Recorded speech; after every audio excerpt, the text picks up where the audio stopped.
Thank you so much for Senator Robbie's remarks.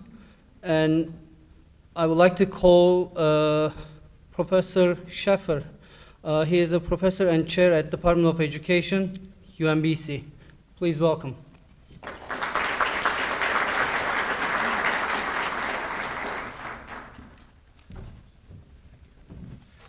Thank you. There seems so little I could add that would improve what has already been said, and I would not take on the challenge of some of my previous speakers as they've been just remarkable. I originally was going to speak about three different things, 3 points: education, dialogue, and what I'll call public diplomacy or personal diplomacy. I'm really not going to speak very much about the first two because I think they have been amply covered and better than I think I can do them, except that the education system and the educational ideas that have been put forward is a very broad sense of education, one that speaks to humanity and speaks to value of people, and sometimes I think that gets lost in American education. Second of all, real emphasis on conflict resolution or on resolution for individual people and for cultures through peace. And that brings me to the third, to a kind of personal diplomacy.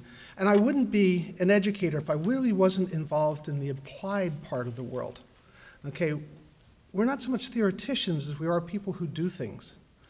We work with children, we work for outcomes, we work for improvement and for a better life for children in particular and for society. And I think that's probably our emphasis.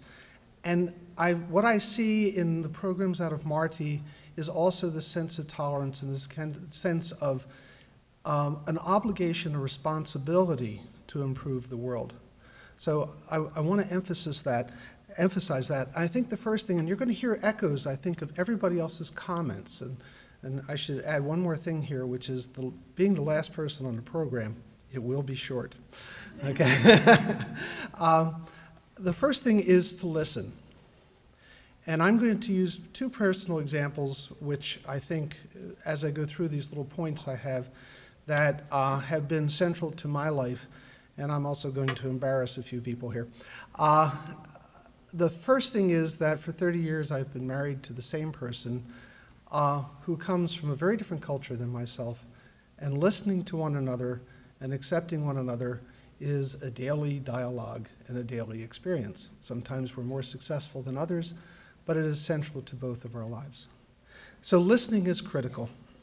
The second is to learn about another culture, to learn another person's values, and to learn that the way they do things is to solve the same human problems we ourselves have. So this is the second major point. The third is respect. Respect for other people's values, respect for them. If you do these three things as you work with people, it is a kind of personal diplomacy, a kind of value system. Finally, to explore their ideas, to try to understand them. And if you hear everybody else's comments in here, I hope that's true because that's what I was picking up. And to act to understand them, to value them, and to support their view as well as your own. And finally, to embrace the differences and to choose to work with others who are equally human, equally valuable, and truly not the other, but ourselves as well. Thank you, and have a good evening.